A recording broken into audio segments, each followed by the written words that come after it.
యిర్మీయా గ్రంథం. యిర్మీయా గ్రంథం 30వ అధ్యాయము 19వ వచనాన్ని ఈరోజు ధ్యానం చేద్దాం. వాటిలో కృతజ్ఞతా స్తోత్రములను సంభరము పడువారి స్వరమును వినబడును. జనులు తక్కువ మంది కాకుండా నేను వారిని విస్తరింపచేసేదను. అల్పులు కాకుండా నేను వారిని ఘనులుగా చేసేదను. చాలు, అందరూ ఈ మాట చెప్పండి. చదవబడిన వాక్య భాగం అంతట్లో కాకుండా ఆఖరిలో అని చెప్తారు. అల్పులు కాకుండా నేను వారిని ఘనులుగా చేసేదను. ఈ వచనంలో ఈ లైన్ చెప్తారు. నా పిల్లలు ఎలా ఉండాలంటే అల్పులు కాకుండా, అల్పులు అంటే తక్కువ వారు కాకుండా, నా పిల్లల్ని నేనేం చేయాలనుకుంటున్నానంటే ఘనులను చేయాలనుకుంటున్నాను. అమ్మా బుడమనిమ్మా, మ్యాయ్ ఇటు ఇటు ఇటు చూడు, కూర్చో కూర్చోనా, కూర్చో చక్కగా బాస్పట్లు వేసుకుని మీరు నాకెళ్ళి చూసి. అల్పులు కాకుండా నేను వారిని ఏం చేయాలనుకుంటున్నానంటే ఘనులను చేయాలి అనుకుంటున్నాను అన్నాడు. దేవుని యొక్క ఉద్దేశం ఎలాగుండిందంటే తాను సృష్టించిన ప్రతి దానిలో, దేవుడు సృష్టించిన ప్రతి దానిలో దేవుడు ఘనులుగానే దేవుడు తన బిడ్డలను చేశాడు. ఆకాశమందు సూర్యుడిని చంద్రుని చేశారు. భూమి మీద పర్వతాలని కొండలను సృష్టించారు. సముద్రమును జలచరాలను సృష్టించారు. భూమి మీద ప్రాకే వాటిని, ఆకాశంలో ఎగిరే వాటిని సృష్టించారు.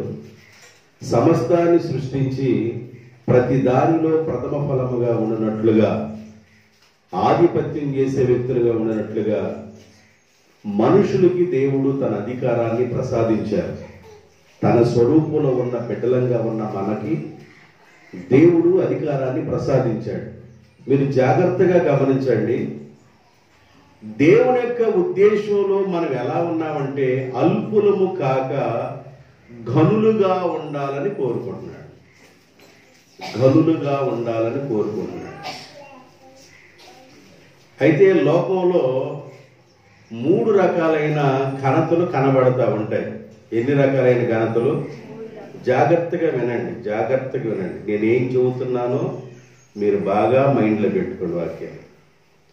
లోకంలో 3 రకాలైన ఘనతలు కనబడతాయి. ఒకటి దేవుని ద్వారా కలిగే ఘనత. ఒక ఘనత ఏంటంటే దేవుని ద్వారా కలిగే ఘనత. ఒక ఘనత మనుషుల ద్వారా కలిగే ఘనత. మరొకటి ఏంటంటే మనంతటా మనం ఘనతను కోరుకోవడం. ఒక ఘనత ఏంటంటే మనంతటా మనమే ఘనతను కోరుకోవటం. మనంతటా మనమే ఘనతను కోరుకోవటం. మనుషుల ద్వారా కలిగే ఘనతను కోరుకోవటం. దేవుని ద్వారా కలిగే ఘనత. మనంతటా మనమే కోరుకునే ఘనతలో మనకు ఒక వ్యక్తిని మీకు ఎగ్జాంపుల్గా చూపిస్తాను. రాజుగారు అన్నారు హామానుతో, రాజుగారు గౌరవించే వ్యక్తి ఎలా ఉండాలి, ఎట్లా గౌరవిస్తే ఆ వ్యక్తి రాజుగారు బాగా గౌరవిస్తున్నారని ప్రజలు అనుకుంటారని హామాన్ని అడిగారు.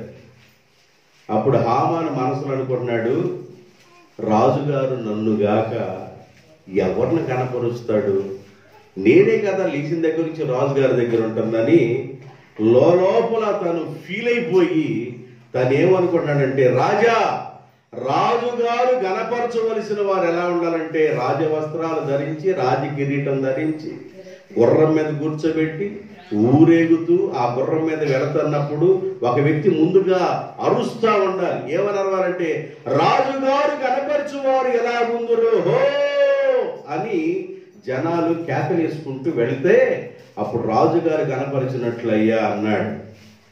అర్థమైందా? అంటే ఒక మనిషి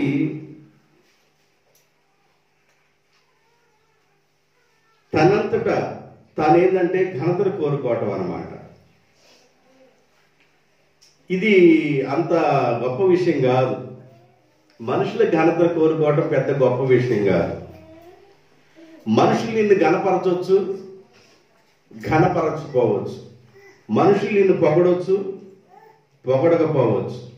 మనుషులు నిన్ను పొగిడినా పొగడకపోయినా, ఘనపరిచినా ఘనపరచకపోయినా నువ్వు ఎలా ఉండాలంటే, దేవుడు నన్ను ఘనపరచాలి. దేవుడు ఒక మనిషిని ఘనపరిస్తే ఆ ఘనత వేరు. దేవునికి స్తోత్రం.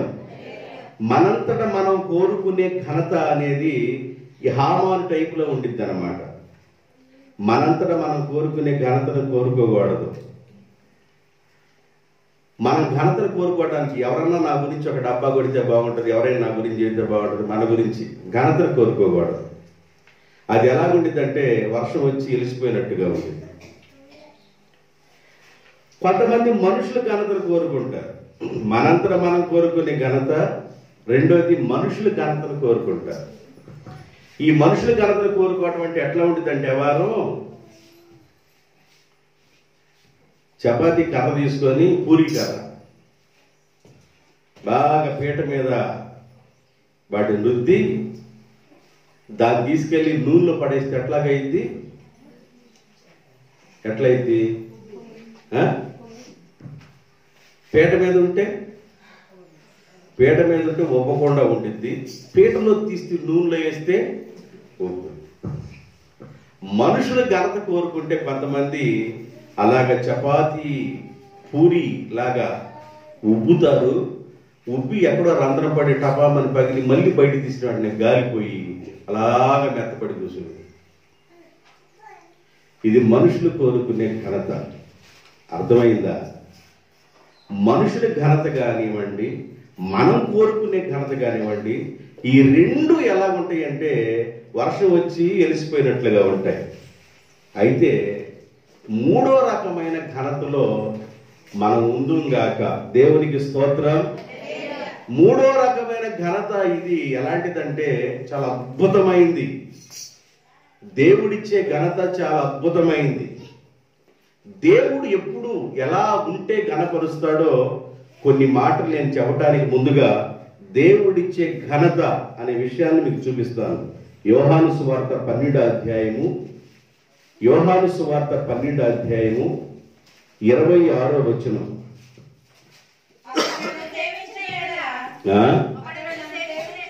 ఒకడు నన్ను సేవించిన ఎడల అతడు నన్ను వెంబడించవలెను. అప్పుడు నేను ఎక్కడ ఉందునో అక్కడ నా సేవకుడును ఉండును. ఒకడు నన్ను సేవించిన ఎడల నా తండ్రి అతన్ని ఘనపరచును. ఒకడు నన్ను సేవించిన ఎడల, ఒకడు నన్ను వెంబడించిన ఎడల, ఒకడు నన్ను వెతికిన ఎడల నా తండ్రి వారిని ఘనపరచును. దేవునికి స్తోత్రం. ఒక మనిషికి ఘనత రావాలంటే దేవుణ్ణి ఎవరైతే యేసు ప్రభుని సేవిస్తారో, ఎవరైతే యేసు ప్రభుని ఆరాధిస్తారో, ఎవరైతే యేసు ప్రభుని వెంబడిస్తారో వారిని తండ్రి ఘనపరుస్తాడు. ఒకడు నన్ను సేవించిన ఎడల, నన్ను వెంబడించిన ఎడల నా తండ్రి వారిని ఘనపరుచును. మూడో రకమైన ఘనత ఏంటంటే తండ్రి చేత ఘనత. తండ్రి చేత ఘనత రావాలి. పరలోకంలో ఉన్న తండ్రి చేత ఎవరికైతే ఘనత వచ్చిందో అవి ఎలాగుండేది అంటే భూమి మీద వారు ఆశీర్వదించబడిన కోణంలో, తలెత్తుకునే కోణంలో ఉంటారు. ఈ ముందున్న ఈ రెండు ఘనతలు ఉన్నాయే, మనుషుల ద్వారా ఘనత కోరుకుంటామే, అది పూరి టైప్లో ఉంటుంది. మనం కోరుకునే ఘనత ఉంటుంది. మనుషుల ద్వారా ఘనతను కోరుకోవాలని అనుకుంటాం, లోపల మనం మనుషుల ద్వారా ఎవరన్నా మనల్ని ఘనపరిస్తే బాగుంటుంది అనుకుంటాం. ఈ రెండు రకాలైన ఘనతలో వర్షం వచ్చి ఆరిపోయినట్లుగా ఉండింది. కానీ మూడో రకమైన ఘనత ఎలాగుంటుందంటే, యేసు ప్రభుని ఎవరైతే వెంబడిస్తారో, యేసు ప్రభుని ఎవరైతే సేవిస్తారో, యేసు ప్రభుని ఎవరైతే ఆరాధిస్తారో తండ్రి చేత వారికి ఘనత కలుగుతుంది. దేవునికి స్తోత్రం. తండ్రి చేత వారికి ఘనత కలిగింది.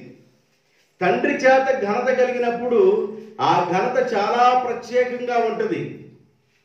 తండ్రి చేత ఘనత కలిగింది మొర్దెకైకి. హామానేమన్నా ఘనత కోరుకున్నాడు, మొర్దెకై ఘనత కోరుకోలేదు. కానీ తండ్రి అయిన దేవుడు మొర్దెకైని ఘనపరచాలి అనుకున్నాడు. దేవునికి స్తోత్రం. రాజు యొక్క ఘనతను కోరుకున్నాడు హామాను, మొర్దెకై కోరుకోలేదు. కోరుకొని మొర్దెకైని దేవుడే ఘనపరచడం ప్రారంభించాడు. దేవునికి స్తోత్రం. ఆయన కన్నీటి యొక్క ప్రార్థనా విధానానికి, ప్రభు యొక్క పాద సన్నిధానంలో ఉన్న నమ్మకత్వానికి ఒకనొక టైం వచ్చింది. ఆ టైములో తండ్రి అయిన దేవుడే రాజుని ప్రేరేపించి మొర్దెకైని ఘనపరచడం ప్రారంభించాడు. కాబట్టి ఎవరు నన్ను ఆరాధిస్తారో, ఎవరు నన్ను సేవిస్తారో, ఎవరు నన్ను వెంబడిస్తారో, నన్ను వెంబడించేవారు, నన్ను సేవించేవారిని నా తండ్రి వారిని ఘనపరచును అన్నాడు. కాబట్టి తండ్రి ద్వారా కలిగే ఘనత చాలా ప్రత్యేకమైనది. జాగ్రత్తగా వినండి. ఒక వ్యక్తి మనకు కనబడతాడు బైబిల్లో. ఆ వ్యక్తి పేరు ఎబ్బేజు. ఆ వ్యక్తి పేరేంది? ఎబ్బేజు. తన సహోదరులందరిలో అల్పుడుగా చూస్తా ఉన్నారు ఎబ్బేజుని. వీడి వల్ల ఏమవుద్ది, వీడి వల్ల ఏమవుద్ది, ఎవరి వల్ల ఏమవుద్ది ఈయన వల్ల అని సొంత తోబుట్టు, సొంత రక్తాన్ని పంచుకొని పుట్టిన సహోదరులే ఎబ్బేజుని ఎలాగ చూశారంటే చాలా హీనంగా చూశారు. ఎబ్బేజుని చాలా హీనంగా చూశారు. సహోదరులందరిలో హీనంగా చూశారు సహోదరులు. వాళ్ళ తల్లి కూడా ఎబ్బేజుని అంటది, ఎలాగంటదంటే, అయ్యా నా వేదన పుత్రుడా, వేదన పుత్రుడా, దుఃఖపుత్రుడా అన్నట్లుగా చూసింది. బైబిల్లో వేదన పుత్రుల్ని ఇద్దరు చూపిస్తూ ఉంటది. ఒకటి ఎబ్బేజు, రెండు బెన్యామీన్, బెనోని, బెన్యామీన్. వీళ్ళిద్దరిని బైబిల్లో వేదన పుత్రులారా అని రాయబడింది. ఎబ్బేజును కూడా వాళ్ళ తల్లి, నేను వేదన పడి కన్నాను రా నిన్ను అని ఆ తల్లి కూడా ఎబ్బేజుని అలాగా చూసింది. అయితే ఎబ్బేజు ఎలాంటి వాడంటే దేవుని మనస్సు కలిగిన వాడు. దేవునికి స్తోత్రం. మొదటి దినవృత్తాంతాల గ్రంథం 4వ అధ్యాయము, మొదటి దినవృత్తాంతాల గ్రంథం 4వ అధ్యాయము 8-9 వచనాలు చదువుదాం.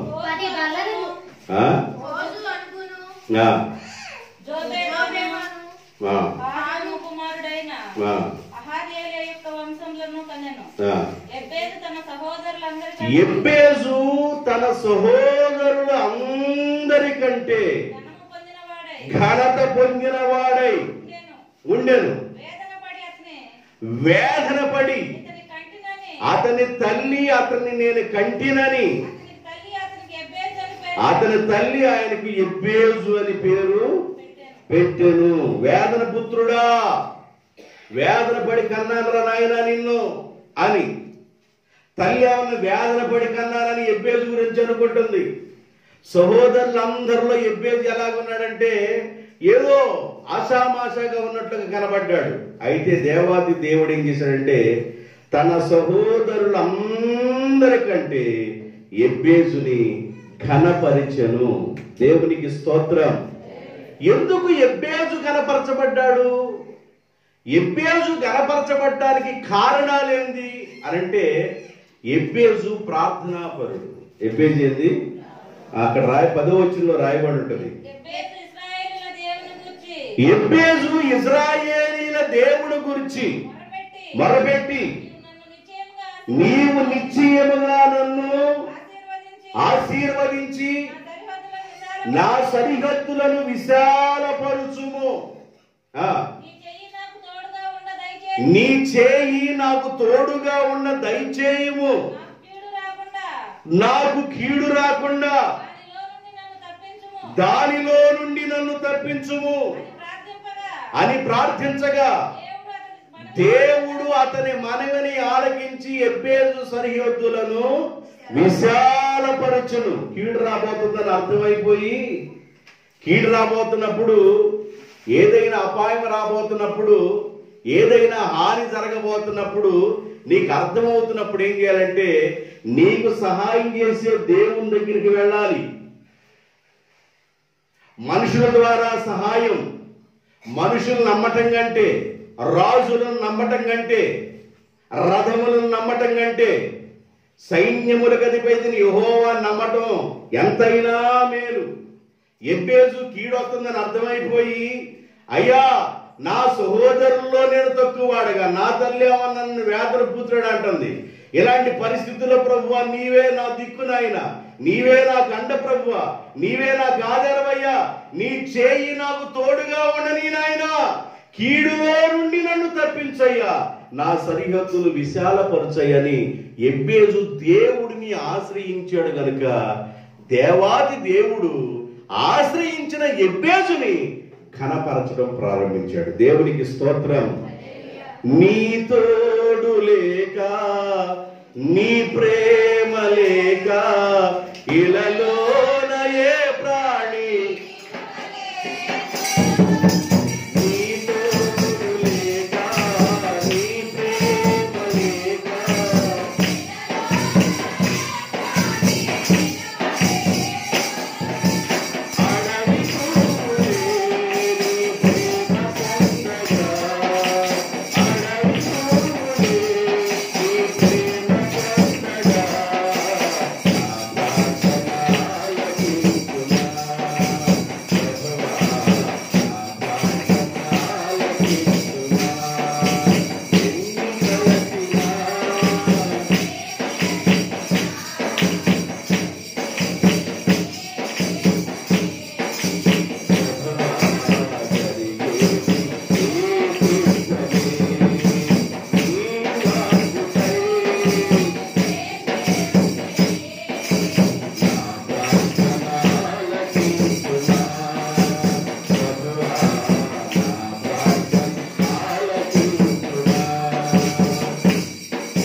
వాటర్ లిస్ట్ లో కూడా పేరు లేకుండా గోంగర్ల పురిగి ఏరేసినట్టుగా నేరేయచ్చు. ప్రజలందరి దృష్టిలో ఈయన వల్ల ఏమైద్దిరా అనొచ్చు.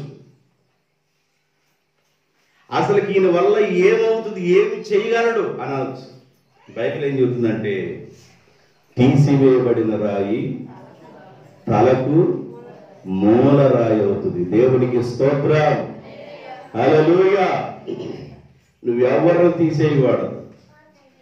ఒకవేళ తీసివేయబడినట్లుగా ఉన్నా, నెట్టివేయబడినట్లుగా ఉన్నా, వెలివేయబడినట్లుగా ఉన్నా, నిన్ను పట్టించుకోనట్లుగా ఉన్నా, నిన్నెవరు లెక్క చేయనట్లుగా ఉన్నా, దేవుని యొక్క పాద సన్నిధానంలో నువ్వు గడపటం వలన, నీవు ప్రార్థించటం వలన, నీవు సహాయం దేవుణ్ణి కోరటం వలన, ఆయన హస్తబలం కోరటం వలన, ఆయన చేతుల సహాయం నువ్వు కోరటం వలన ఏ కీడు నీ మీదకి రాకుండా ప్రభు నిన్ను తప్పిస్తాడు. ఎబ్బేజును తప్పించిన దేవుడు నిన్ను కూడా తప్పించునుగాక. సహోదరులందరూ ఈ నల్లేమైద్ది అనుకున్నారు. యేసేపును కూడా అదే అనుకున్నారు. అన్నదమ్ములందరూ రే కళ్ళగానే వాడు వస్తున్నాడు రా, వీడిని చంపేసి ఎడపడేద్దా, వీడు కన్న కళ్ళేమవుతాయని బావిలో పడేశారండి. గాలి గంటాడిన బావిలో వీడి కన్న కళ్ళేమైపోతాయి. సహోదరులు ఎంతగా తీసేశారంటే వీడిని చంపేద్దాం, గోటితో గీరేద్దాం అనుకున్నారు, గిల్లేద్దాం అనుకున్నారు. అర్థమవుతుందా? గోడుతో గిల్లేద్దాం అనుకున్నారు యేసేపుని. వీడొల్లేమైంది అనుకున్నారు యేసేపుని. ఏమి చేయగలడు అనుకున్నారు యేసేపుని. దేవుడు సన్నిధానంలో యేసేపు దేవుణ్ణి ఆనుకుని ఉండబట్టి, ఎబ్బేజు దేవుని మీద ఆధారపడబట్టి, ఏసేవుని దేవుడు ఐగుప్తు దేశంలో హెచ్చించాడు, ఎబ్బేజుని సహోదరులందరికంటే ఘనత పొందినవాడుగా దేవుడు హెచ్చించాడు. నువ్వు దేవుని సన్నిధానం వైపు చూడాలి, దేవుని పాదాలు కొట్టుకోవాలి. ఎందుకంటే నిన్ను ఘనపరిచే దేవుడు. బైబిల్ ఏం చెప్తుందంటే, నన్ను సేవించువారు, నన్ను వెంబడించువారు నా తండ్రి వానిని ఘనపరుచును. కాబట్టి తండ్రి అయిన దేవుడు మనం ఘనపరుస్తాడు. కాబట్టి మనం ప్రార్థన చేసుకోవడానికి తండ్రి సన్నిధికి సమీపించాలి. నువ్వు ప్రార్థన చేయనప్పుడు 6వ అధ్యాయం 6వ వచనం మత్తయి సువార్త, నువ్వు ప్రార్థన చేయనప్పుడు నీ గదిలోనికి వెళ్ళి తలుపు వేసుకొని రహస్యమందున్న నీ తండ్రికి నీవు ప్రార్థన చేయవలెను. రహస్యమందు చూసు నీ తండ్రి నీ ప్రార్థన ఆలకించి నీకు సమాధానము దయచేయును, ఆయనే నిన్ను ఘనపరుచును. దేవునికి స్తోత్రం. ప్రార్థనా జీవితం కలిగి ఉండాలి, ప్రార్థనా జీవితం కలిగి ఉండాలి. పడుకోవడానికి బెడ్రూమ్ ఉంది, వండుకోవడానికి కిచెన్ ఉంది, కూర్చోవడానికి హాల్ ఉంది. కానీ నీకు ఒక ప్లేస్ ప్రార్థన చేసుకోవడానికి నీకు ఒక ప్లేస్ ఉండాలి. ప్రార్థన దేవునితో గడిపే ఒక అనుభవం నీకు ఉండాలి. ప్రార్థనలో గడిపే అనుభవం ఉండాలి. ఎవరైతే తండ్రి అయిన దేవునితో సహవాసం చేస్తారో, తండ్రి అయిన దేవునితో ఎవరైతే గడుపుతూ ఉంటారో, పరలోకపు తండ్రితో ఎవరైతే సహవాసం చేస్తూ ఉంటారో, వారు ముఖాలు సిగ్గుకి అవమానానికి అప్పగించబడవు. వారి తలను దేవుడు పైకెత్తుతాడు. దేవునికి స్తోత్రం. దేవుడు వారిని ఘనపరుస్తాడు. 3 రకాలైన ఘనతలు ఉన్నాయి. మనుషుల ద్వారా ఘనత కోరుకోవడం, మనుషుల ఘనత ఇవన్నీ వ్యర్థం అన్నమాట. మనంతట మనం కోరుకునే ఘనతలు ఉంటాయి. మనంతట మనమే కోరుకునే ఘనత, మనుషుల ద్వారా ఘనత కావాలనుకోవడం. ఈ 2 వర్షంలాగా వచ్చి ఆరిపోతాయి. కానీ దేవుడిచ్చే ఘనత అది ఆశీర్వాదకరంగా మార్చబడింది. దేవునికి స్తోత్రం. దాంట్లో 1-2 పాయింట్లు చెప్పేసి నేను ముగించాలని ఆశపడుతున్నాను. యెషయా గ్రంథం 52వ అధ్యాయం. యెషయా గ్రంథం 52వ అధ్యాయం 13వ వచనం. ఆలకించుడి, నా సేవకుడు వివేకముగా ప్రవర్తించును, అతడు హెచ్చించబడి ప్రసిద్ధుడై మహాగణుడుగా ఎంచబడును. అందరి మాట చెప్పండి. ఆలకించుడి, నా సేవకుడు వివేకముగా ప్రవర్తించును. ఎప్పుడైతే వివేకంగా ప్రవర్తిస్తామో ఆ వివేకము ద్వారా ఘనత కలుగుతుంది. దేవునికి స్తోత్రం. మొదటి విషయం ఏంటంటే వివేకము ద్వారా ఘనత కలుగుతుంది. వివేకంతో ప్రవర్తించాలి.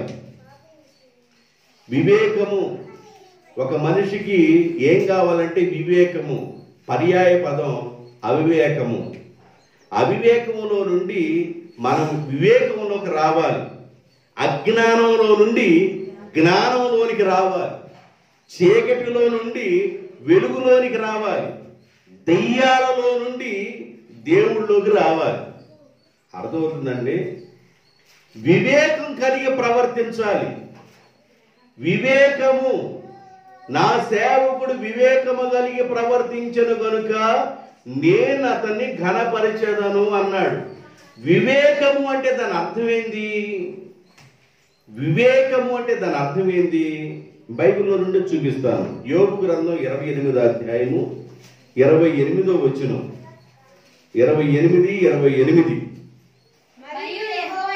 యెహోవా యందలి భయభక్తులు కలిగి ఉంట జ్ఞానమనియు దుష్టత్వమును విడిచిపెట్టుట వివేకమనియు ఆయన నరులకు సెలవిచ్చెను. దుష్టత్వమును విడిచిపెట్టుట. ఏం విడిచిపెట్టాలి? ఏం విడిచిపెట్టాలి? దుష్టత్వము. దుష్టత్వాన్ని విడిచిపెట్టుట వివేకము. అర్థమవుతుందా? ఏం విడిచిపెట్టాలంట మనం? దుష్టత్వము. అలాగే కూర్చోబెట్టాడు. కూర్చోపోతే వంచండి, అట్లా గట్టిగా ఉంచి కూర్చో, పర్లేదు. ఒకవేళ సౌండ్ ఎక్కువ వచ్చింది అనుకో, భోజనం వేసుకున్నాడు. దేవుడు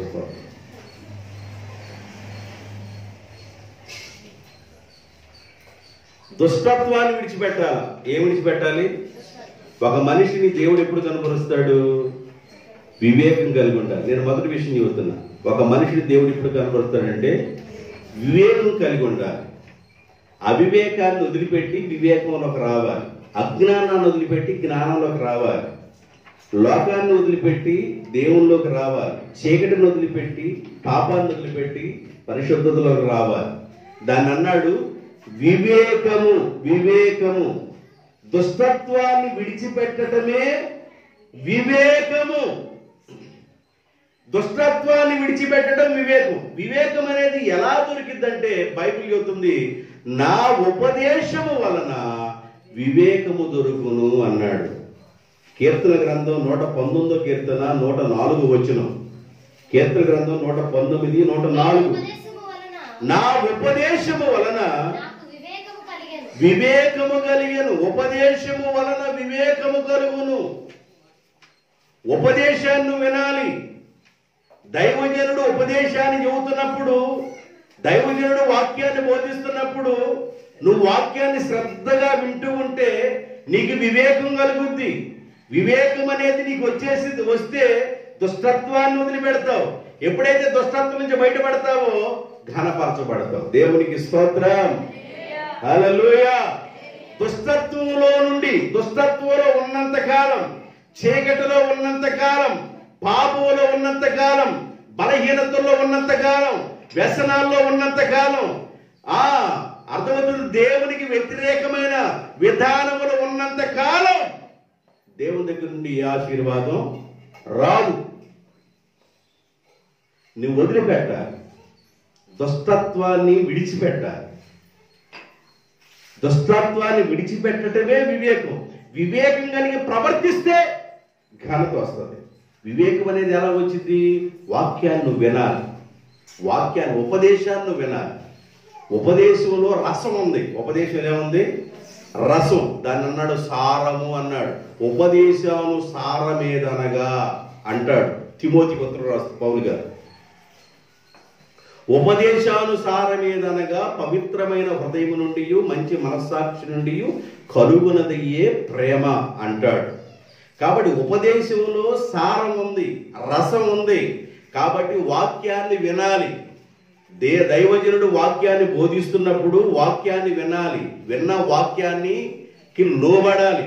వాక్యం నిన్నేం చేస్తుందంటే వివేకంలోకి తీసుకెళ్ళింది. ఆ వివేకం ఎప్పుడైతే వస్తుందో దుష్టత్వం నుంచి బయటకు వస్తావు. దుష్టత్వం నుంచి ఎప్పుడైతే బయటకు వస్తావో ఘనత కలుగుద్ది. అర్థమవుతుందా? అందుకని యేసు ప్రభు మాట్లాడుతూ ఆయన ఉపదేశాన్ని చేస్తున్నాడు. మీరు పాముల వలె వివేకులై ఉండండి, పావురం వలె నిష్కపటులై ఉండండి అన్నాడు.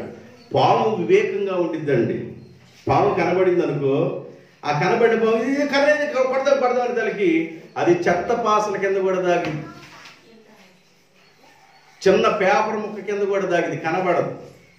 పాము వివేకంగా ప్రవర్తించింది. పాము లాగుండమని కాదు దాని అర్థం.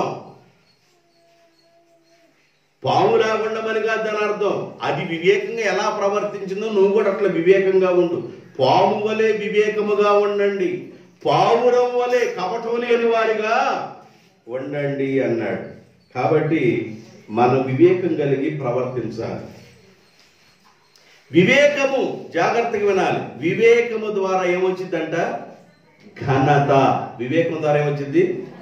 నా సేవకుడు వివేకము కలిగి ప్రవర్తించను గనుక తనని నేను ఘనపరిచెదను. అసలు వివేకం అనేది ఎప్పుడు వచ్చింది? ఉపదేశములో నుండి పుట్టేది వివేకం. ఉపదేశములో నుండి వివేకం పుడితే నువ్వు మొట్టమొదటి ఏం చేస్తావంటే దుష్టత్వాన్ని విసర్జిస్తావు, చెడుని దూరం చేస్తావు, పాపాన్ని దూరం చేస్తావు, పాపాన్ని ప్రేమించు, పాపంలో ఉండడానికి ఇష్టపడవు, బలహీనతలో ఉండడానికి ఇష్టపడవు. నువ్వేదైతే కోరుకుంటున్నావో అది కళల్లో కూడా ప్రయత్నం చేసింది. ఇళ్లలో ప్రయత్నం కాదు, కళల్లో కూడా ప్రేరేపించింది. నిద్ర కూడా బాని సైతాన్ ఏం చేసిందంటే నీ బలహీనత మీద దెబ్బ కొట్టడానికి అపవిత్రమైన కళ్ళలో ప్రసాదించింది. అది ఏ కళ్ళంట చెప్పండి? అంత పరిశుద్ధ కళ్ళు వస్తున్నాయ్యా, పరిశుద్ధమైన కళ్ళు. అపవిత్రతలోకి వెళ్ళిపోయి ఏడాడో ఏదో చేస్తున్నట్లుగా అపవిత్రతలో అమ్మో అన్నట్టుకుండి దేవారం ఏదైతే ప్రేరేపించిందో ఆ కళల్లో సైతాను ప్రేరేపించిన దాన్ని నీవేం చేస్తావంటే ఎలలో చేయటానికి ప్రయత్నం చేస్తావు. సైతాను అంత లోతుగా ప్రేరేపించింది.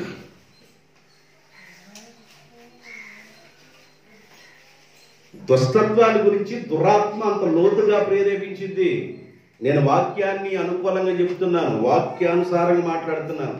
యోధా గ్రంథంలో రాయబడింది, వారు కలల కనుచు తమ శరీరములను అపవిత్రపరుచుకొనుచున్నారు. కళల ద్వారా వేధించింది అది. నీకు ఎలాంటి కళలు వస్తున్నాయి? ఈ కళ్ళు ఇక రాత్రిపూట కళ్ళ కన్న తర్వాత నిద్ర లేచిన తర్వాత బెత్తల చూపులు చూసుకోవటం ఇక ఏమైపోయిందో అన్నట్టుగా.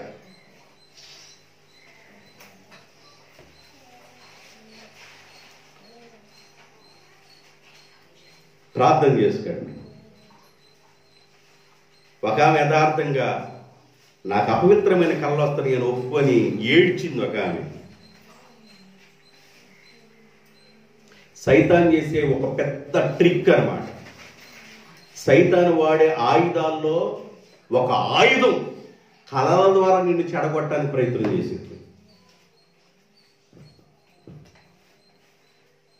దుష్టత్వంలోకి తీసుకెళ్ళడానికి ప్రయత్నం చేసింది. దుష్టత్వాన్ని విడిచిపెట్టటమే వివేకము. దేవునికి స్తోత్రం, హల్లెలూయా. ఒక ఆయన కోడి మాంసం తినాలనిపించిందంట. ఒక కోడి కోసుకోకూడదు, 2 కోసాడు. కోసి మామూలు మొత్తం ఏకల మొత్తం లాగాడు, దాన్ని ఒక పక్కన పెట్టాడు. రెండో దాన్ని లాగుతున్నాడు. ఈ లాగే వ్యవహారంలో ఇది పక్కన ఉంది కదా, ఎప్పుడు నుండి చూస్తుంది ఒక్కొక్క లాగిన దాన్ని చిన్నగేసుకొని దీన్ని లాగుతున్నాడే, దీన్ని వదిలిపెట్టి చేయి అనుకుంటే దాని వెనకెళ్ళాడు. ఇంకోడు చూసినట్టుండి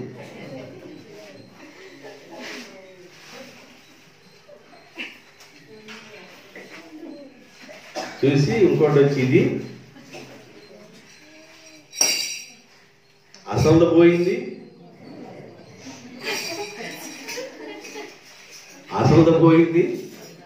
ఉంచుకుంది కూడా. భలే గుర్తొస్తుంది మీకు. అసలు పోయిందండి, ఉంచుకుంది కూడా. ఇప్పుడు ఇది లేదు అది లేదు.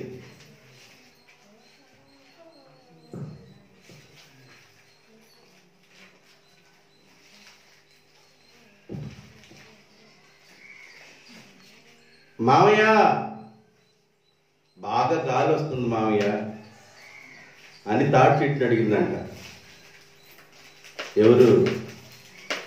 మర్రి విత్తనం. ఏముందిలే మరదలా రా అన్నాడంట ఆయన. ఎన్ని రోజులు ఉండమంటావు మామయ్య అన్నాడు. నీ ఇష్టం అన్నాడు.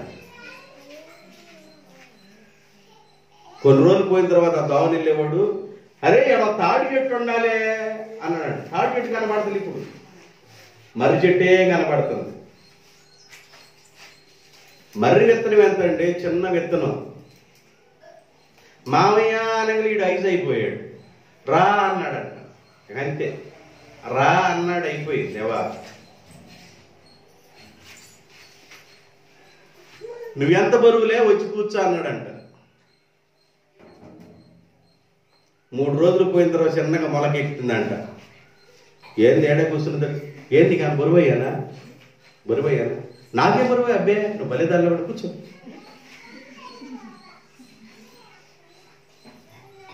కొన్ని రోజుల తర్వాత తాడి చెట్టు కనబడుతున్న మర్రి చెట్టు కనబడుతుంది. అర్థమేది తెలుసా? దుష్టత్వం అని నిన్ను ఏం చేసిందంటే నిన్ను ముంచి నిన్ను కనపడకుండా చేసింది. దుష్టత్వం ఎలా ఉండిందంటే కళల ద్వారా నిన్ను ప్రేరేపించింది సైతానాత్మ. నువ్వు దేనిని ఇష్టపడుతున్నావో, దేనిని లైక్ చేస్తున్నావో, ఏదంటే ఇష్టపడుతున్నావో, ఏ వెరైటీ అంటే ఇష్టపడుతున్నావో ఆ వెరైటీలో లైక్ చేసింది, ప్రేరేపించింది.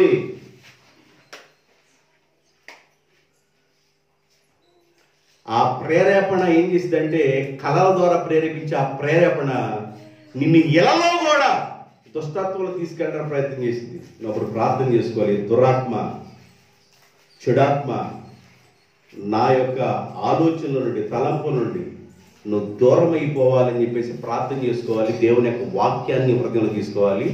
సైతానాత్మ దూరం అయిపోయింది, దుష్టత్వం దూరం అయిపోయింది, చెడాలోచన దూరం అయిపోయింది. అప్పుడు వివేకం కలిగి ప్రవర్తిస్తావు. వివేకము నిన్ను ఏం చేసిందంటే ఘనతలోనికి తీసుకెళ్ళింది. దేవునికి స్తోత్రం. సొలొమోను రాజ్యాన్ని పరిపాలన చేయడానికి వచ్చినప్పుడు సొలొమోను వెండినో బంగారాన్నో రాజ్యాలను రాజులు జయించాలనో కోరుకోలేదు. కాబట్టి సొలొమోను యొక్క ప్రార్థన ఒకటి దేవునికి నచ్చింది. ఏమని ప్రార్థన చేశాడంటే సొలొమోను మొదటి రాజుల గ్రంథం 3:11 ఒక ప్రార్థన చేశాడు. దేవుడు సొలొమోనుకి ఎలాగూ సెలవిచ్చాను, దీర్ఘాయువునైనను ఐశ్వర్యమునైనను నీ శత్రువుల ప్రాణమైనను నీవు అడగక న్యాయమును గ్రహించుటకు వివేకమును అనుగ్రహించమని నీవు నన్ను అడిగితివి గనుక నీవు ఈ విధంగా అడిగినందున నీ మనవి నేను ఆలకించుచున్నాను. బుద్ధి వివేకములు కలిగిన హృదయమును నేను నీకు ఇచ్చుచున్నాను. అంతకంటే కూడా నేను నిన్ను ఘనపరుచుచున్నాను. దేవునికి స్తోత్రం. బుద్ధి వివేకము కావాలని నన్ను కోరావు. బుద్ధి వివేకము భూమి మీద బ్రతికున్నంత కాలం కాస్త వివేకంతో బ్రతకడానికి ప్రయత్నం చేయాలి. వివేకం కలిగి ఉండాలి. దుష్టత్వాన్ని విడిచిపెట్టాలి, బలహీనతలు విడిచిపెట్టాలి, లోకాన్ని చీకటిని విడిచిపెట్టాలి. ఏది రాంగ్ ఫోనో దాన్ని వదిలిపెట్టాలి. కొంతమంది రాంగ్ కాల్స్లోనే ఉంటారు. హలో, పక్కనోడు వినపడదు, ఆడి చెవట్ల పోతనే అనపడదు.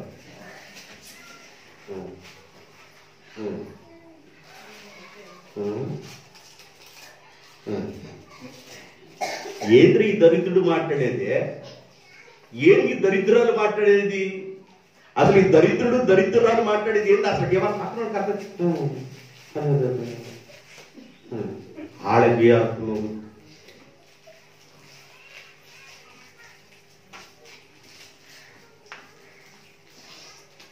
దుష్టత్వాన్ని విడిచిపెడితే నీకు ఘనత వచ్చింది. దేవుని స్తోత్రం చెప్పండి, గట్టి చెప్పండి. హల్లెలూయా. దుష్టత్వానికి ప్రేరేపించిందండి ఒక చెడాత్మ, దురాత్మ. నేను చాలా అనుభవాల్లో మాట్లాడుతున్నాను.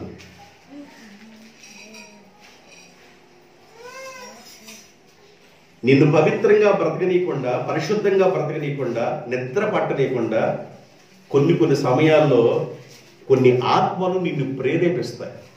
దాన్నే కలలు కనుచు యోధాపత్రులు అంటాడు, శరీరములను అపవిత్ర పరుచుకొనుచున్నారు. ఏందిరా ఎట్టాగున్నావు? ఎట్టకున్నానంట. ఏందిరా రాత్రి నాటుకోడి కదా, పలావ్ కదా, బిర్యానీ కదా, వేట మాంసం కదా, ఇన్ని ముక్కలు తిన్న తర్వాత ఏదైనా బొగ్గలు కొంచెంగా ఉబ్బినట్లుగా ఉండాలనుకుంటే బొగ్గలు లట్లు పడ్డట్టున్నాయి, బొగ్గలు తోసిపోయినట్టున్నాయి. ఏందిరా అంటే ఎంతకి తోసిపోతున్నాయి, లట్లు పడుతున్నట్టున్నాయి అంటారా? పద్దాక నువ్వు లట్లు పడుతున్నాయి అంటావే అందా. చేసిన దగ్గర నుంచి కురిగిపోయాడు. ఏంటిరా ఇన్ని రోజులు అన్నది నువ్వా? ఆ కళ్ళు ఆడకెళ్తున్నా ఏంది నీ ఎవరిని ఏం చెప్పమంట నీకు? ఏం చెబుతా? నేను చెబుతా ఏదో నేను చెప్పాల్సింది. నేను చెబుతా చరిత్ర.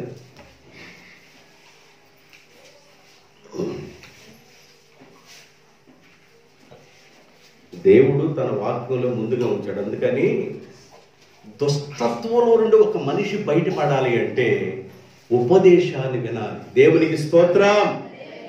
ఏం వినాలంట? ఉపదేశము. ఉపదేశంలో శక్తి ఉంది, ఉపదేశంలో బలం ఉంది. వాక్యాన్ని వింటూ ఉండాలి, వాక్యాన్ని వింటూ ఉండాలి, వాక్యాన్ని వింటూ ఉండాలి. ఈ వాక్యంలో ఉన్న సారం నేనేం చేస్తుందంటే వివేకములోనికి తీసుకెళ్ళింది. దేవునికి స్తోత్రం. వివేకం ఏం చేస్తుందంటే ఘనతలోనికి తీసుకెళ్ళింది. సొలొమోను చేసింది అదే. దేవుడు ఘనతలోనికి నడిపించిన దేవుడు. అర్థమైందండి? చాలా విషయాలు ఉన్నాయి నేను చెప్పాలంటే వివేకం గురించి. నేను ఆపాలనుకున్నా, అయినా 2 రిఫరెన్స్లు మీకు ఇస్తాను, మీరు నోట్ చేసుకోండి. కీర్తన గ్రంథం 14:2, 53:2. ఈ 2 ఒకే విషయాలు కనబడతాయి. 14:2, 53:2. వివేకము కలిగి దేవుడి వెతుకువారు కలరేమో అని యెహోవా ఆకాశము నుండి చూసి నరులను పరిశీలిస్తూ ఉన్నాడు. వివేకము కలిగి దేవుణ్ణి వెతుకువారు కలరేమోనని, వివేకము కలిగి దేవుణ్ణి వెతుకువారు కలరేమోనని ఆకాశమును దేవుడు తొంగి చూసి నరులను పరిశీలిస్తూ ఉన్నాడు. 53:2 కూడా దేవుడు. చాలు సార్, ఆ 2 విషయాలు ఒకటే. కాబట్టి దేవుణ్ణి మనం వెతకాలి, దేవుణ్ణి వెతకాలి, దేవుని సన్నిధి వెతకాలి, దేవుని బలాన్ని వెతకాలి. ఆయన సన్నిధానంలో ఆయన బలాన్ని మనం వెతుకుతూ ఉన్నప్పుడు దేవుని యొక్క బలం, అభిషేకం, నీ ఆశని బట్టి దేవుడు సహాయం చేస్తాడు. నువ్వు ఆశ కలిగి ఉంటే చాలు. పాట పాడాలని ఆశ ఉంది, నీ పాటలు రావు, అతను పాటలు రావు. పాట పాడాలని ఆశ ఉంది, ఏదో ఒక రోజున చక్కగా పాడతావు. తొలి దినాల్లో నువ్వు పాడేటప్పుడు వాయిద్యాలు ఆగిపోవచ్చు, చప్పట్లు కొట్టేవాడు చప్పట్లు కూడా ఆగిపోవచ్చు, తాళాలకి రాకపోవచ్చు పాట, జనానికి చిన్నమైడి దెబ్బతినిపోయి ఇంటికి వెళ్ళిపోవాల్సిన గొల్లపల్లి వెళ్ళవచ్చు. అట్లా తొలి దినాల్లో ఉంటది. కానీ అయినా కూడా మనం దాన్ని అలవాటు చేసుకుంటే ఏదో ఒక రోజున బాలసుబ్రహ్మణ్యం లాగా పాడకపోయినా, సుశీల లాగా పాడకపోయినా నీకు నీవుగా పాడగలవు. దేవునికి స్తోత్రం. కొంచెం తాళం అందుకునిద్ది, కొంచెం చప్పట్లు కొట్టేవాడు పట్టగలుగుతారు, కొంచెం వాయిద్యాలు కొట్టగలివాడు పట్టగలుగుతారు. అంటే నీ ఆశని బట్టి దేవుడు ఏం చేస్తాడంటే ఆశని తీరుస్తాడు.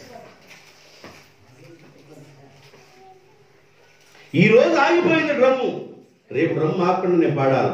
ఈ రోజు చప్పట్లు ఆగిపోయింది, రేపు ఆపకుండా నేను పాడాలని ఒక కసిగా వస్తే నువ్వు ఖచ్చితంగా ఒక రోజున అలాగా పాడగలిగే స్టేజ్కి వచ్చేస్తావు. దేవునికి స్తోత్రం. నేను పాడేటప్పుడు డ్రమ్ ఆగిపోయింది, చప్పట్లు ఆగిపోయింది, ఎందుకని పాడుకున్నట్టు పాడు అని అనిపించింది అనుకో, ఇంకెన్నడూ మన పాడు ప్రయత్నం చెయ్యాలి. దేవునికి స్తోత్రం. పాట పాడతావా బాయ్? ఒక పాట పాడయ్యా, అమ్మో ఒక్క పాట పాడమ్మా, అమ్మో ఒక్క పాట నాన్న, ఒక్క పాట పాడే. మరేం చేస్తారు? ఏం చేస్తారు? పాటలు పాడటం నేర్చుకోవాలి. పని చేయటం ఇంట్లో నేర్పట్లేదంటే నేర్పరు. ఒక్కోసారి నీ మీద ఉన్న ప్రేమ చేత నేర్పరు, మనమే నేర్చుకోవాలి. దేవునికి స్తోత్రం. హల్లెలూయా. 4 అక్కలు కదండి, నీళ్లు కూడా తెప్పించేవాడు కాదు. 4 అక్కలు కదా, నీళ్లు కూడా తెప్పించేవాడు కాదు. పెద్దక్క, 2 అక్క, 3 అక్క, 4 ఎవరు పడితే వాళ్ళు పని చేయటమే. అబ్బాయా కొడుకొని అమ్మ బట్టలు వాళ్ళకి లేకపోయినా బాధపడేవాడు కాదు, అబ్బాయికి కావాలమ్మా. చాలా నన్ను మంచిగా చూశారు. అయితే వాడు పని చేయించలేదని నీళ్లు తీసుకురాకుండా ఉండడం నేను నేర్చుకోవాలా? నా స్నేహితుడికి వెళ్ళిపోయి కావుడు వేసుకొని నీళ్లు తీసుకురావడం, వాడికి నీళ్లు పోయడం నేర్చుకున్నాను. కావుడు వేసుకుని ఇంటి దగ్గర నీళ్లు దొరకని రోజులు ఉంటాయి. నరసాయపాలలో నీళ్లు దొరకని రోజులు ఉంటాయి. అప్పుడు కిష్టకాలంకి వెళ్ళిపోయి కిష్టకాలంలో కూడా కాలం ఎండిపోయి ఉంటే దాంట్లో దొరుకులు దొరికితే ఆ దాని నుంచి ఊరే నీళ్లు తీసుకొని నేను చిన్నప్పుడు తీసుకొచ్చి పోయాను. అక్కడ నుండి అంత దూరం తీసుకొచ్చి మాత్రం అంటారు 2 గింపులు వేసుకోండి బా మాత్త. ఎప్పుడు నేర్చుకున్నా అబ్బాయి నేర్చుకున్నాను. ఆశ ఉండాలి కండి ఇంట్లో పని అన్న చేయాలని. అమ్మ ఏమంటలేదు, నాన్న ఏమంటలేదు అంటే అమ్మ నాన్న ఏమంటారు? నువ్వు చేయడానికి ప్రయత్నం చేయాలి. దేవునికి స్తోత్రం, హల్లెలూయా. వివేకము కలిగి ప్రవర్తించుట, దట్ ఈజ్ ఈక్వల్. దేవుడు ఘనత ఆ బిడ్డకు దయచేస్తాడు. నెంబర్ 1 ఒకటి చెప్పాను మీకు. రెండో విషయం చెప్పేసి టయాన్ని బట్టి నేను ముగించాలనుకున్నాను. రెండో విషయం చెప్తాను. విలాప వాక్యముల గ్రంథం, విలాప వాక్యములు, పద్యభాగం, విలాప వాక్యము 4వ అధ్యాయము 7వ వచనం. దాని గనులు ఘనత, దాని గనులు హిమము కంటే శుద్ధముగా ఉన్నవారు, వారు పాల కంటే తెల్లగా ఉన్నవారు, వారి శరీరములు పగడము కంటే ఎర్రగా ఉన్నవి, వారి దేహ కాంతి అసలు నీలంలాగా మెరిసిపోతా ఉంది. అట్టి ఘనులైన వారి యొక్క ఆకారము బొగ్గు కంటే నలుపాయను. హిమములాగా ఘనత పొందినవారు, ఎర్రగా ఉన్నవారు, నీలము వలె ఉన్నవారు, పాల వలె ఉన్నవారు, ఘనత పొందినవారు ఏమైపోయారంటే ఇప్పుడు బొగ్గు వలె అయిపోయారు. కారణం ఏంటి? తెల్లంటి పాల వలె ఉన్నారండి, హిమములాగా ఉన్నారు, నీలి రంగులాగా ఉన్నారు, పగడం వలె ఎర్రగా ఉన్నారు. వాళ్ళు ఏమైపోయారంటే ఘనత కలుగున్న వాళ్ళు ఏమైపోయారంట బొగ్గు వలె అయిపోయారు, నల్లగా అయిపోయారు. కారణం ఏంటి? ఇర్మియా ప్రవచించాడు, అయ్యలారా యెరూషలేములో ఉన్నవారులారా జాగ్రత్తగా ఉండండి, ఇదిగో మీరు జాగ్రత్తగా ఉండండి. చాలా విషయాలు ప్రవచిస్తే ఇర్మియా మాట ఎవ్వరు లెక్క చేయలా. మా పిల్లలు ఎలాగున్నారంటే పాల వలె ఉన్నారు, మా పిల్లలు పగడం వలె ఉన్నారు, మా పిల్లలు తెల్లగా ఉన్నారు, హిమములాగా ఉన్నారు, నీలి రంగులో మెరిసిపోతున్నారు, ఎంత బాగా మా పిల్లలు ఉన్నారు. మీరు అలాగ అనుకుంటున్నారు, జాగ్రత్తగా ఉండండి.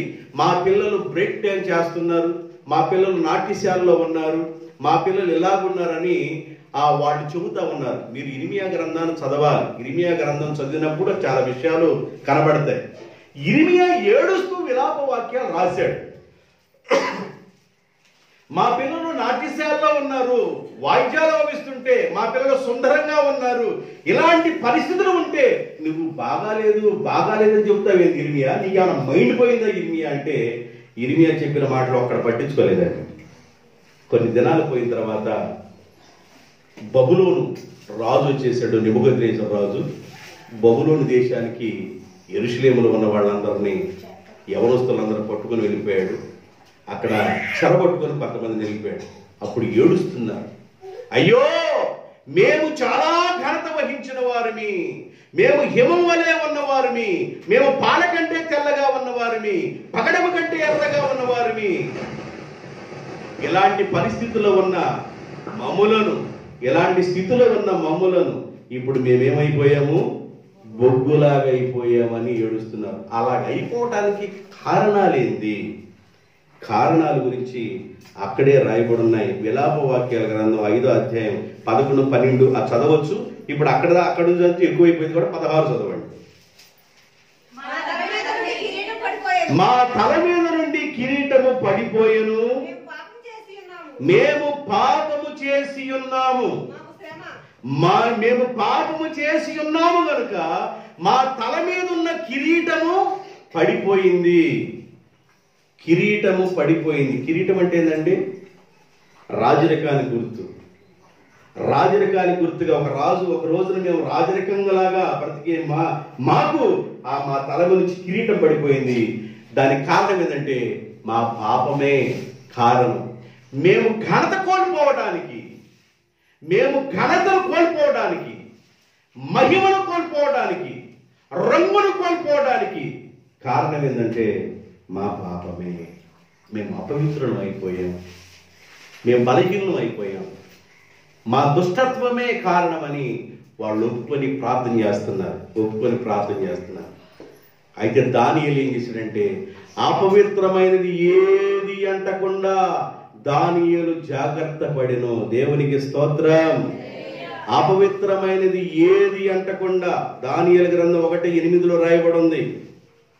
దానియేలు గ్రంథం 1:8 రాజు భుజించు భోజనమును పానము చేయు ద్రాక్షారసమును పుచ్చుకొని నన్ను అపవిత్రపరుచుకొనకూడదని దానియేలు ఉద్దేశించి రాజభోజనం నాకు వద్దు అన్నాడు. అయ్యా, రాజభోజనం ద్రాక్షారసం తాగి నేనెక్కడ మొత్తుడైపోయి నేను శరీరం మదించిన వాడిని ప్రవర్తిస్తానేమో, నాకు వద్దు నాయన, నాకు కావలసిన పప్పు ధాన్యాలు కూరగాయలు నాకు చాలు. దేవునికి స్తోత్రం. అందువల్ల దేవుడు ఏం చేశాడంటే దానియేలుని ఘనపరిచాడు.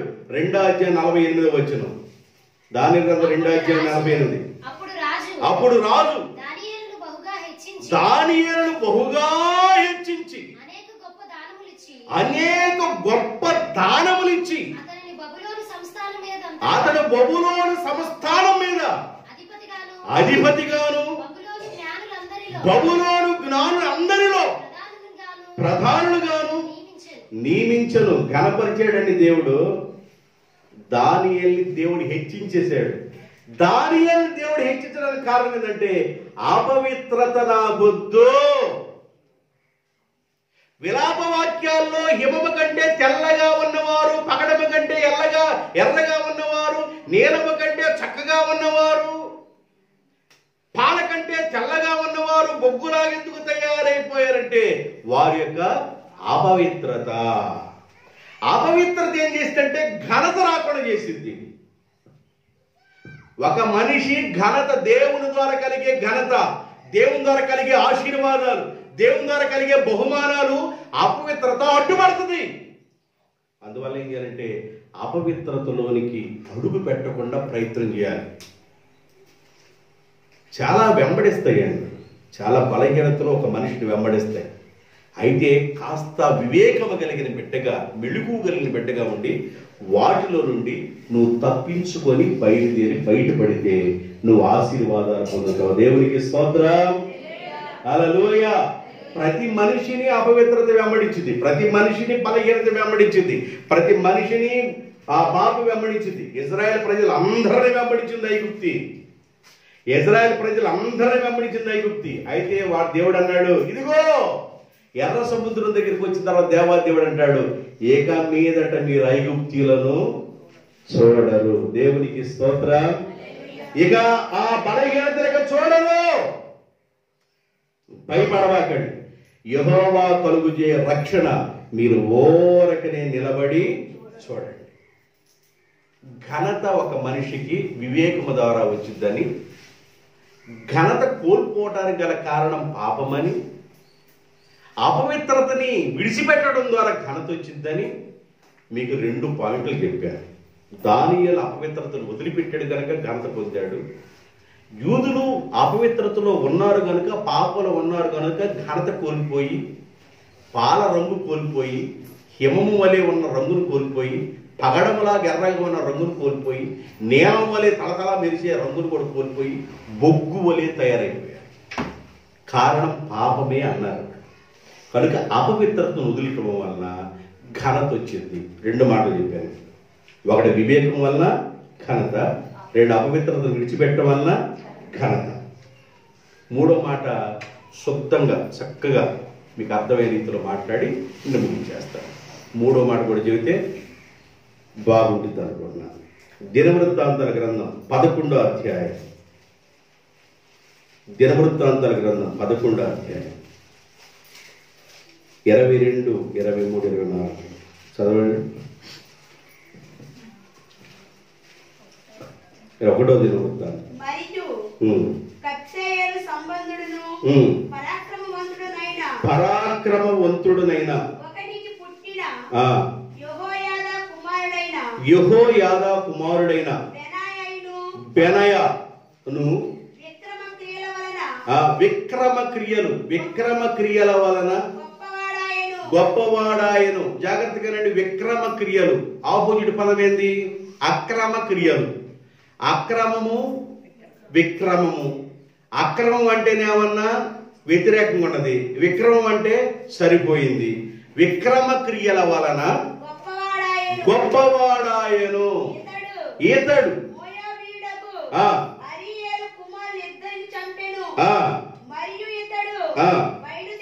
బయలుదేరి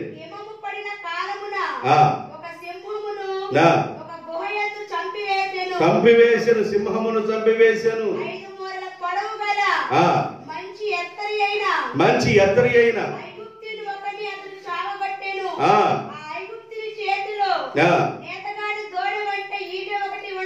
ఉండగా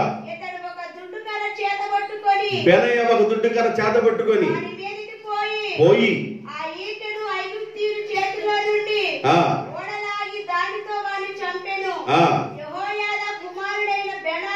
బెనయ ఇట్టి పనులు చేసినందున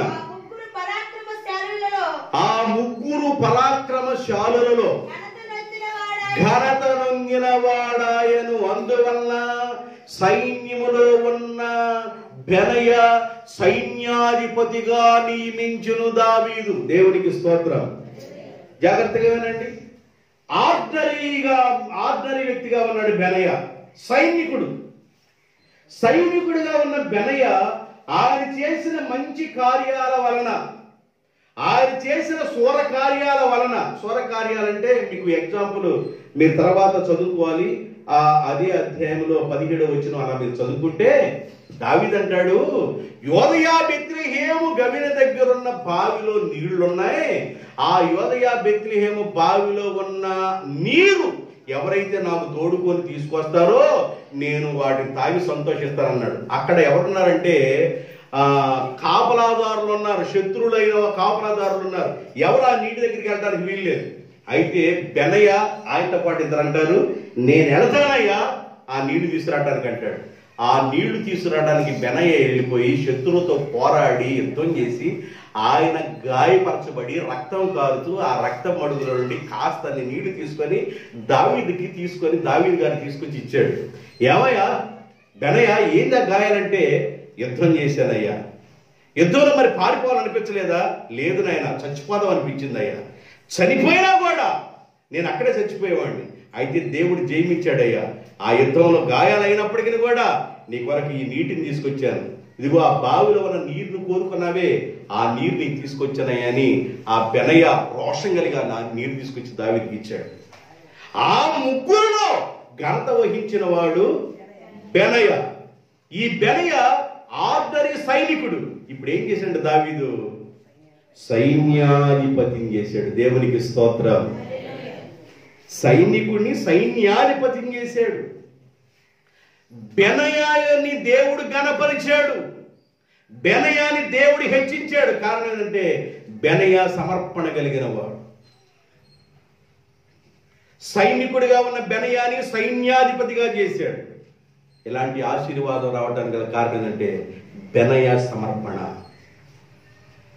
నా మాటలు ముగిస్తున్నాను. బెనయాని గణపరిచిన దేవుడు, వివేకం ద్వారా గణపరుస్తారన్న దేవుడు, అపవిత్రత వదిలిపెడితే గణపరుస్తారన్న దేవుడు. ఈ 3 విషయాలు గుర్తుపెట్టుకోండి. వేదన పుత్రుడిగా ఉన్న ఎబ్బేజుని దేవుడు గణపరిచాడు. వాళ్ళ అన్నదమ్ముల మీద ఘనుడుగా చేశాడు. కారణం ఎబ్బేజు దేవుడు పాదాలు కొట్టుకున్నాడు. అయ్యా నీ చేయి నాకు తోడుంచయ్యా, ఏ కీడు నా మీదకి రాకుండా కాపాడే, నా సరిహద్దులు విశాలపరచయ్యా, నీ పాదాలు కొట్టుకున్నానని దేవుని పాదాలు కొట్టుకోవటం వలన ఎబ్బేజు గణపరచబడ్డాడు, బెనయ గణపరచబడ్డాడు, భక్తులు గణపరచబడ్డాడు, దావీదు గణపరచబడ్డాడు, దానియేలు గణపరచబడ్డాడు, యేసేపు గణపరచబడ్డాడు. ఇలా భక్తులు గణపరచబడ్డానికి కారణం వారు దేవుణ్ణి ఆశ్రయించారు. అపవిత్రతకు దూరంగా ఉన్నారు, పాపానికి దూరంగా ఉన్నారు, దుష్టత్వానికి దూరంగా ఉన్నారు. అందువల్ల దేవుడు వారిని ఆశీర్వదించారు. కాబట్టి ఆశీర్వాదానికి మూల సూత్రం, నువ్వు ఘనపరచబడాలంటే మూల సూత్రం, దీవించబడాలంటే మూల సూత్రం. జాగ్రత్తగా విన్నాం. ఈ మాటల ద్వారా, ఈ ఉపదేశం ద్వారా దేవుడు మిమ్మల్ని ఆశీర్వదించాలని, ఘనతలోకి నడిపించాలని కోరుకుంటూ ఈ మాటలు ముగిస్తున్నాను. దేవుడి ఈ మాటల ద్వారా మిమ్మల్ని ఆశీర్వదించిన దాకా తలలో ఉంచండి, ప్రార్థన చేద్దాం.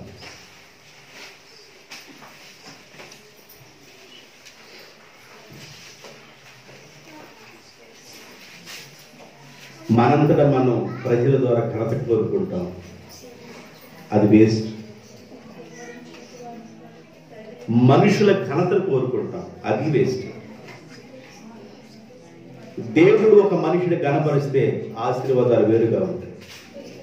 ఎప్పుడు దేవుడు ఒక మనిషిని ఘనపరుస్తాడు? యేసు ప్రభుని వెంబడించాలి,